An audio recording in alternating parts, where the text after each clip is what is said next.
여러분 안에 주무셨습니까? 참 좋은 아침입니다. 우리 2015년 2월 10일 목요일 말씀으로 드린 오늘의 번제 함께 합니다.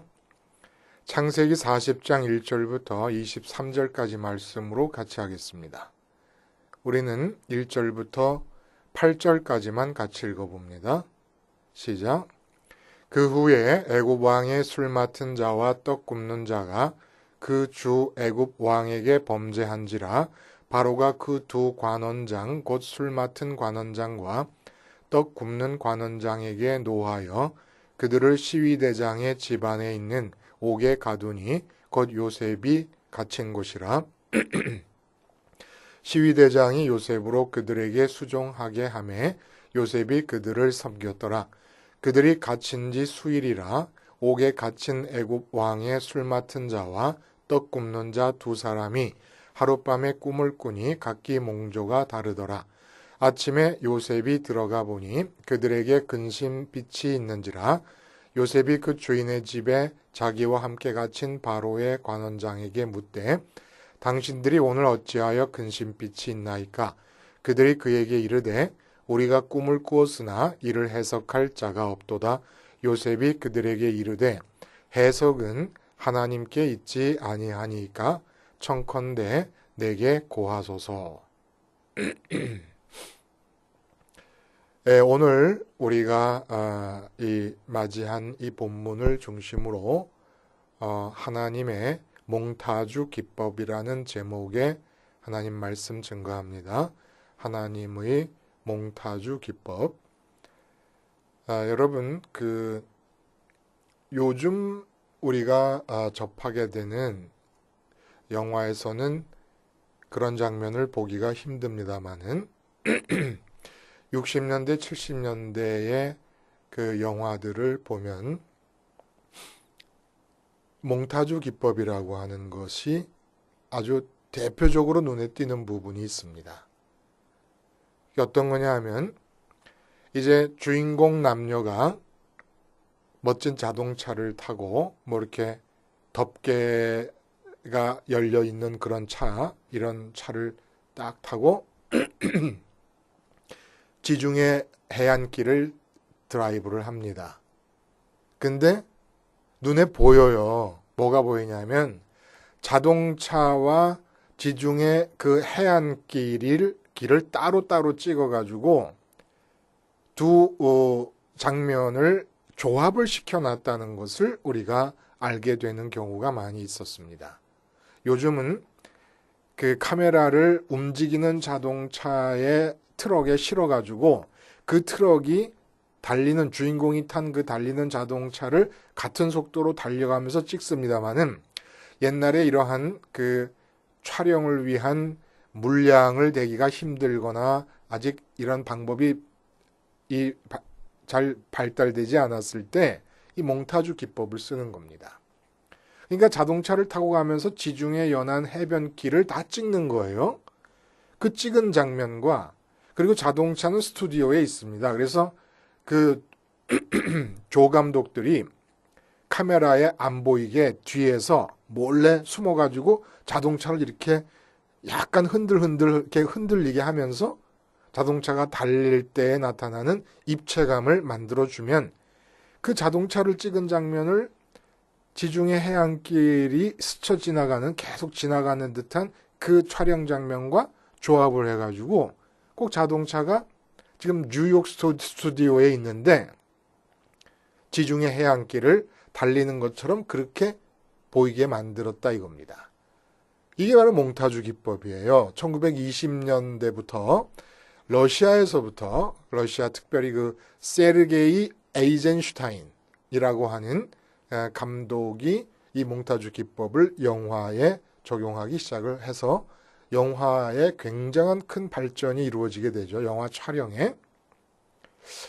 이 얘기를 왜 하느냐? 우리가 인생길에 대해서 관심이 없는 사람 한 사람도 없어요. 오늘도 내 인생의 길이 어디로 가게 될 것인가? 이게 한없이 궁금해가지고 손금을 봅니다. 점을 칩니다. 관상을 봅니다. 사주를 봅니다.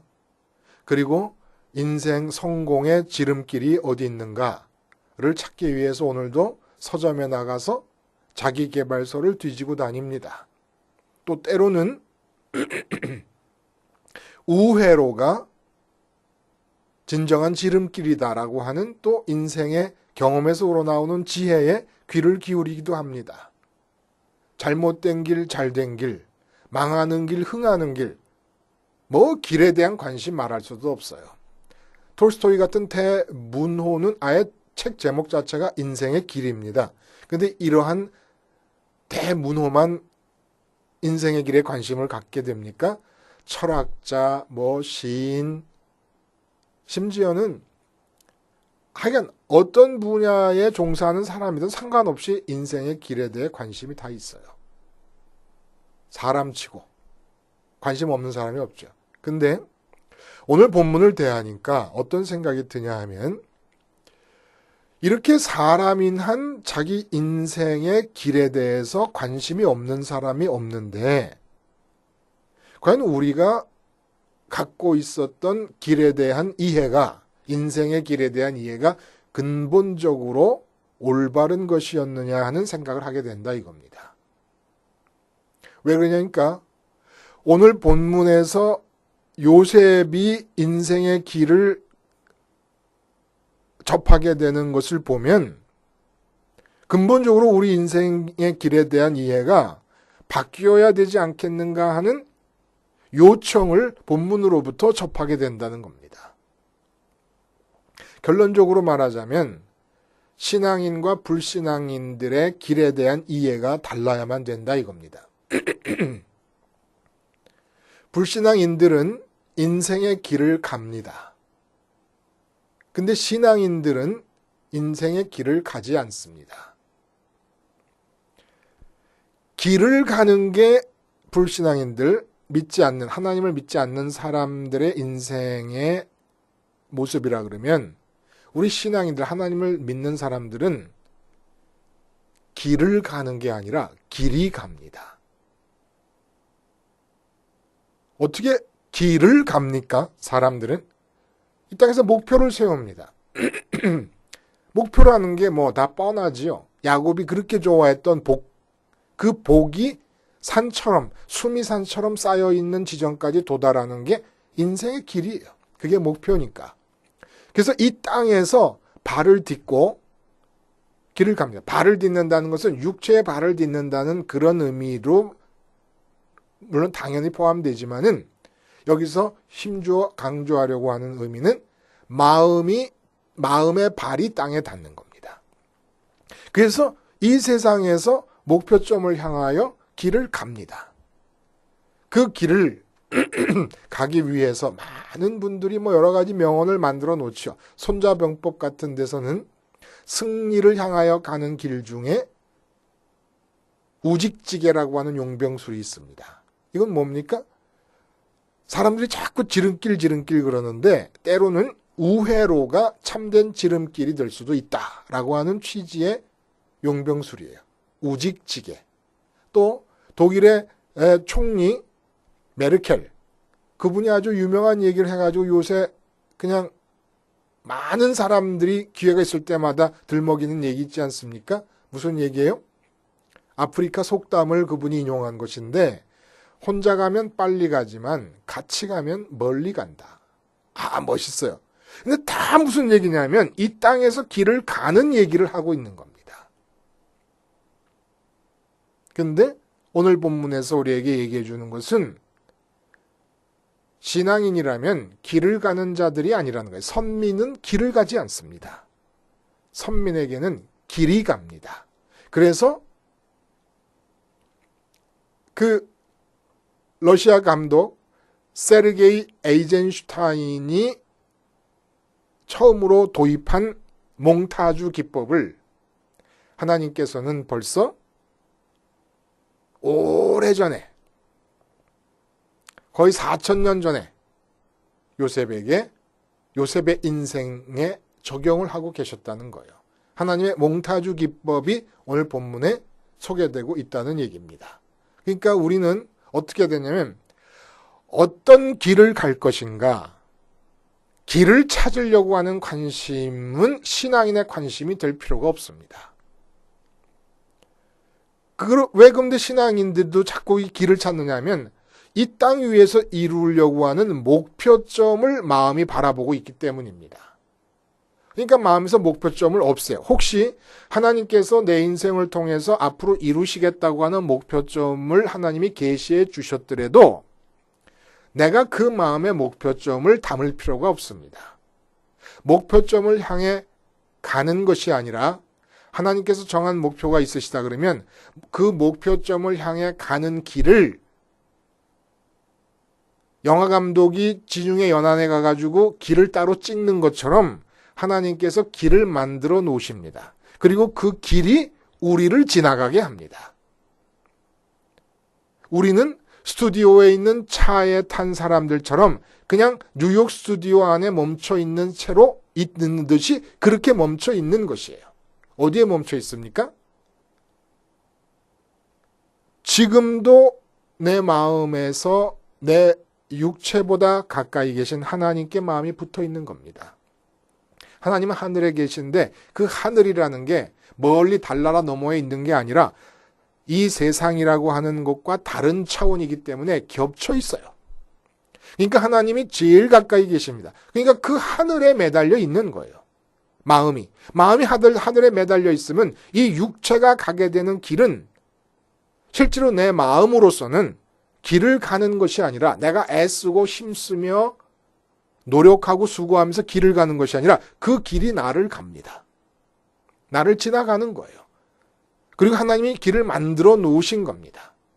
하나님이 따로 촬영해 놓고 따로 만들어 놓으신 그 길이 나를 지나가게 돼 있다는 거예요. 왜 이런 얘기를 할 수 있느냐 하면 오늘 본문의 내용은 여러분 잘 아시다시피 그 친위대장이라는 게 보디발이에요. 그러니까 보디발이 친위대장이다 보니까 임금 바로에게 직접적으로 악영향을 줄 수 있는 위험 인물들을 자기 집에서 관할하고 있는 지하 감옥에 가두었습니다. 그러니까 아내를 겁탈하려고 했다고 하는 오해에서 요셉을 그 감옥에 가둬놨는데 친위대장의 감옥이다 보니까 왕궁에서 잘못된 자들, 왕을 가까이서 모시던 사람들의 잘못이 있을 경우에 바로 그 감옥으로 들어가는 겁니다. 그래서 그 감옥으로 요셉이 들어가 있는 감옥으로 바로 왕 바로 옆에서 포도주를 따라서 잔을 들어 올리는 이 술 맡은 관원장과 바로가 먹는 음식을 만드는 떡 맡은 관원장이 바로의 미움을 사가지고 이 감옥으로 들어왔습니다. 근데 이들이 꿈을 꾼 거예요. 꿈을 꿨는데 술 맡은 관원장은 다시 복직하는 꿈을 꾸고 떡 맡은 관원장은 목이 잘려 죽게 되고 그 시체가 새들의 밥이 되는 그런 꿈을 꾸게 됩니다. 그래서 그 꿈을 꾸고는 무슨 뜻인지를 몰라가지고 이 두 관원장이 근심하고 있는 걸 보고 요셉이 가서 왜 그렇게 근심하고 있느냐라고 물었더니 꿈을 꿨는데 해몽해 줄 사람이 없다. 이 감옥 안에서 해몽해 줄 사람 만날 수가 없잖아요.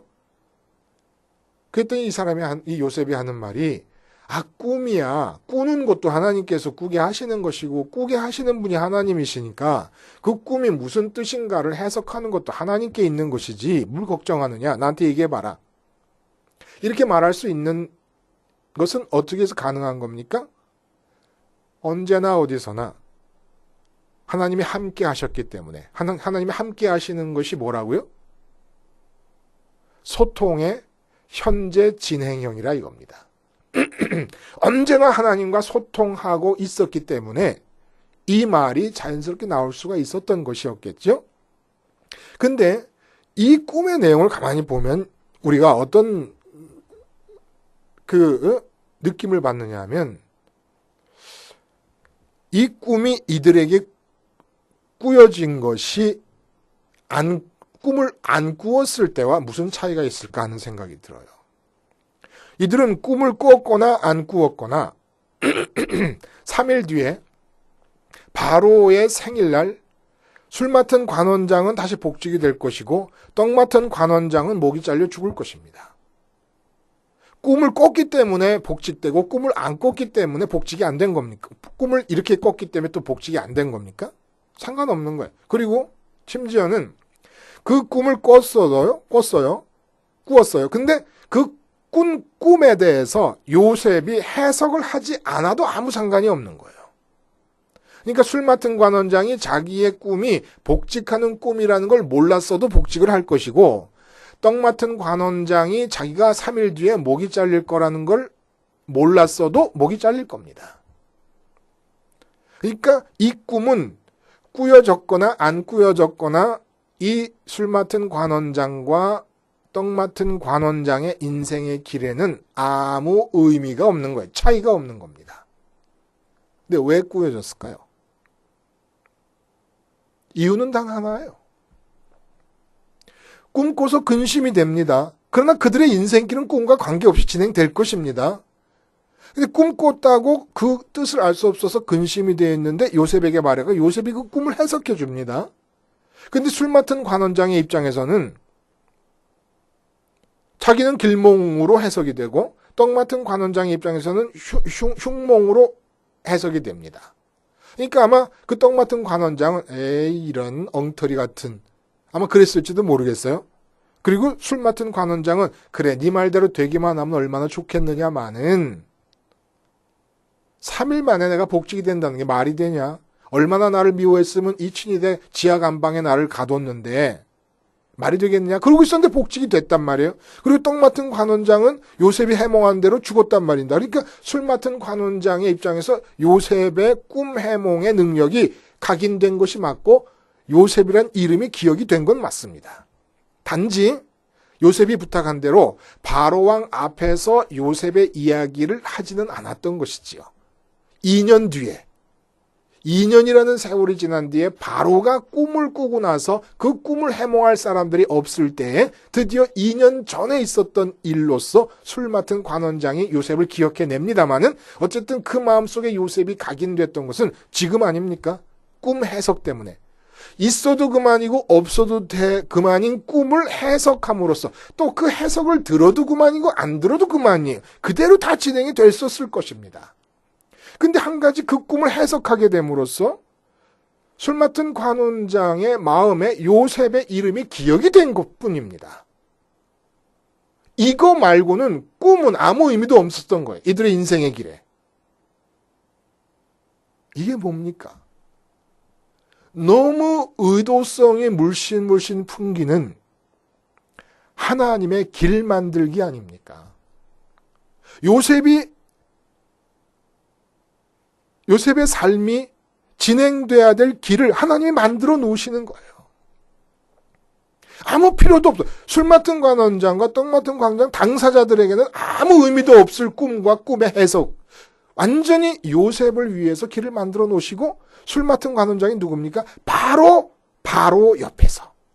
바로 옆에서 술잔에 술을 따라서 바로에게 드리는 자고 그리고 바로가 술을 마시면서 마음에 있는 얘기를 할 수 있는 자가 술 맡은 관원장입니다. 바로 그 사람의 마음속에 요셉의 마음을 심어줘 버린 겁니다. 그래서 하나님께서 지중해 연안에 가가지고 따로 배우들은 거기 가지도 않고 있는데 길을 다 촬영해가지고 뉴욕 스튜디오에 있는 배우가 탄 차에다가 그 길 장면을 갖다가 몽타주로 연합을 시켜놓는 것처럼 길을 하나님이 따로 만들어 놓으시고 그 길이 요셉 앞으로 지나가게 하는 겁니다. 요셉이 길을 가는 게 아니에요. 그럼 요셉은 뭐 합니까? 지금 떠돌이 히브리 부족의 11번째 아들이 대왕국 이집트의 총리가 되는 길을 하나님께서 지중해 연안길을 찍듯이 형들로부터 팔려가는 과정으로부터 해가지고 그대로 다 찍어가지고 요셉에게 길을 가게 하는 거예요. 이렇게 길을 가게 해서 총리 자리가 요셉 앞으로 다가오고 있는 겁니다, 지금.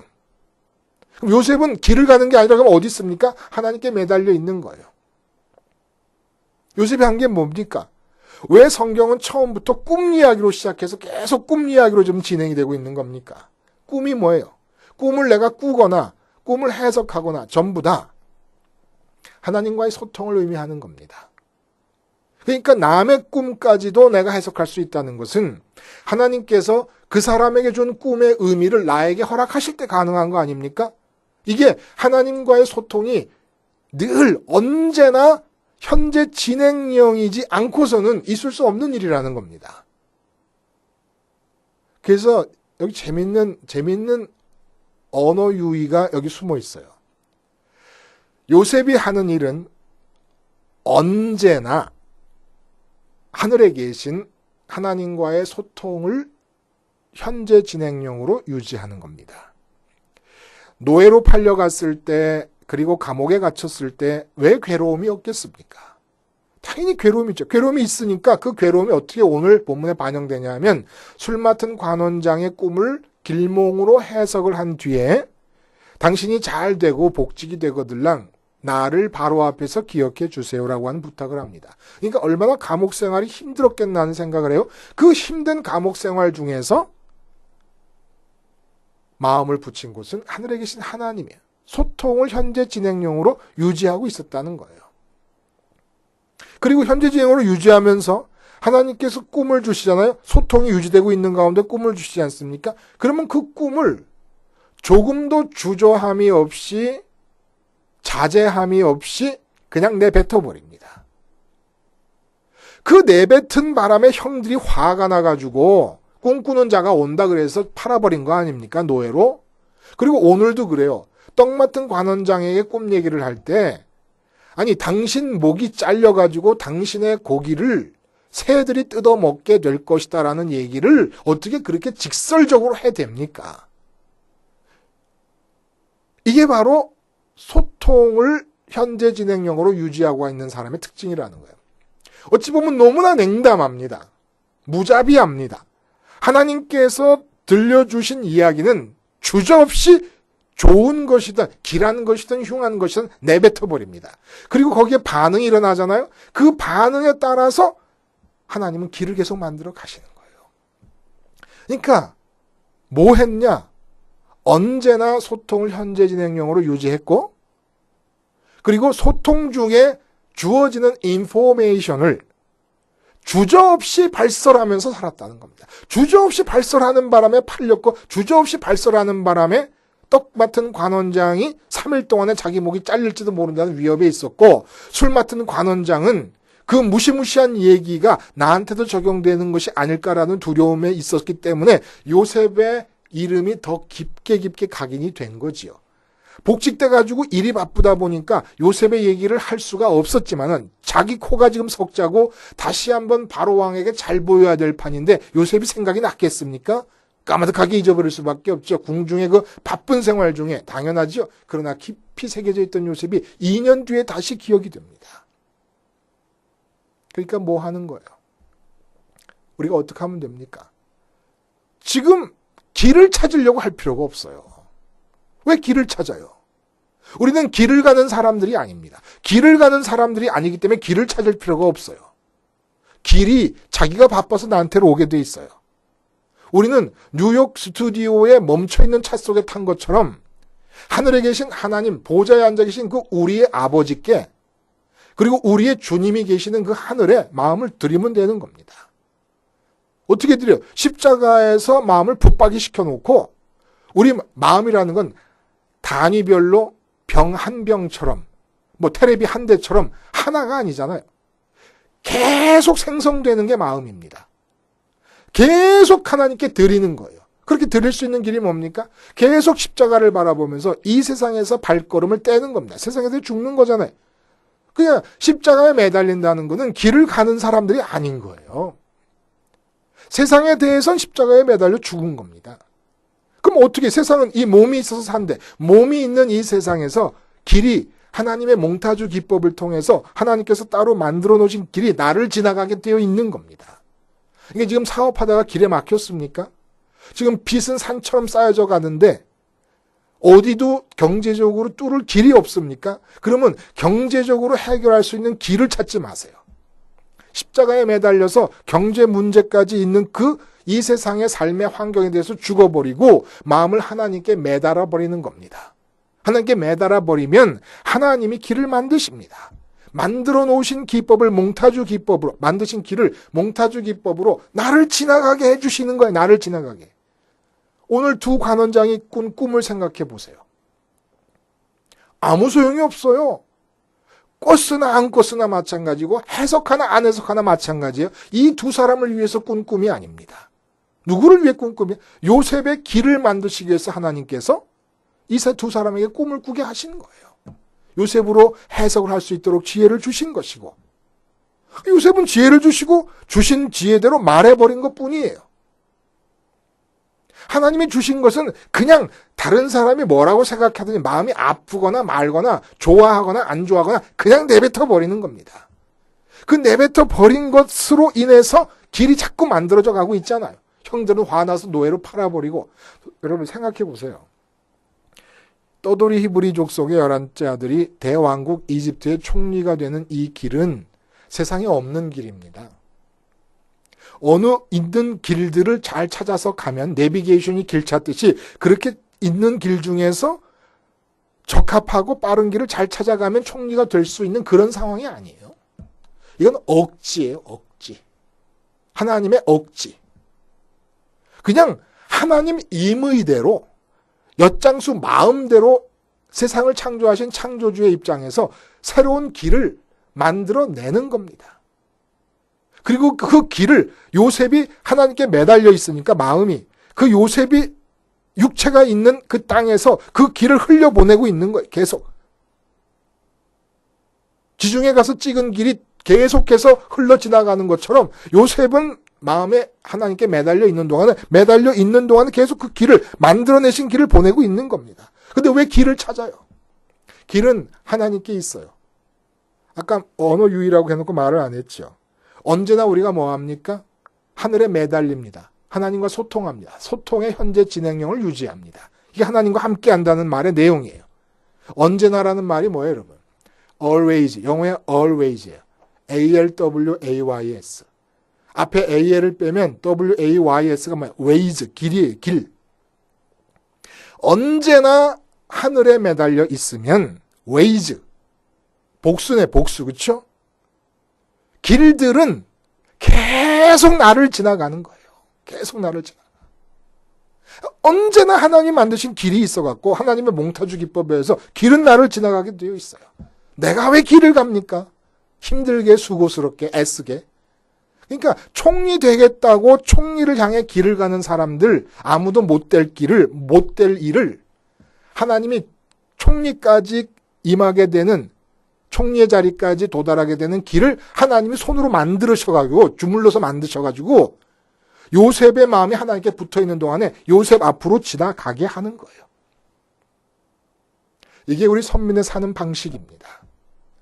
하나님이 몽타주 기법으로 다 우리의 길을 따로 만들어 놓고 계십니다. 그러니까 우리가 움직이지 마요. 우리가 길을 가지 마요. 어디로 가겠다는 겁니까? 어디서 길을 찾겠다는 거예요. 세상 모든 사람들이 길을 찾으려고 그러고 지름길을 찾으려고 합니다. 우리는 지름길이고 우회로고 그런 거 찾는 거 아닙니다. 그냥 우리는 매달려 있으면 돼요.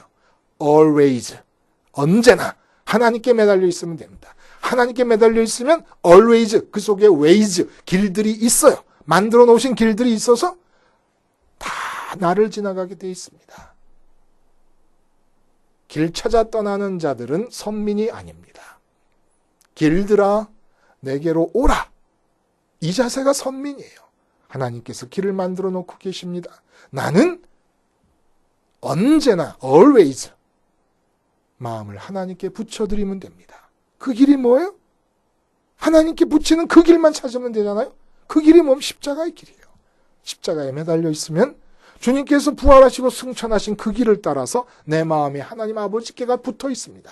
하늘에 매달려 있어요. 하늘로 가는 그 길만 붙잡고 있고 하늘에만 매달려 있으면 이 땅에서의 길은 하나님의 몽타주 기법에 의해서 나를 지나가게 되어 있습니다.